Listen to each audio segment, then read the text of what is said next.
Today's verse of the day is Proverbs chapter 18, verse 24, which says, "One who has unreliable friends soon come to ruin, but there is a friend who sticks closer than a brother." This verse speaks to the difference between being surrounded and being supported.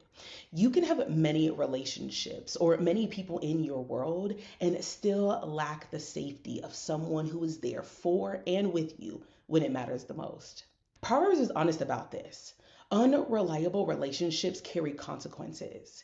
You see, when trust is placed in people who are inconsistent, absent, or unstable, it affects us. It shapes our decisions, our confidence, even our sense of security. This passage is also clear about the contrast, where the second part of this verse confirms there is a friend who sticks closer than a brother. And this is the picture of faithfulness, someone who stays, someone who does not disappear when things get difficult, a loyal friend. This is what we desire, someone who will pray and petition heaven on your behalf. This kind of relationship is a true gift, and this passage points us to the steady presence and unwavering nature of God.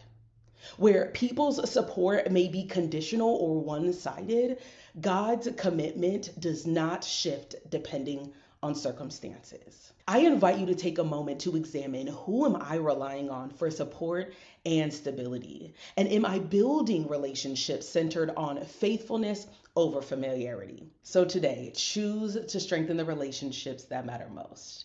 Practice the kind of loyalty you hope to receive, because wisdom is not only about choosing faithful friends, it's about becoming one. And remember, Jesus is that friend who sticks closer than a brother.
There are people in our lives who are like us, and we actually like to accumulate people in our lives who are like us because it's less risky, and there's shared interest and so on.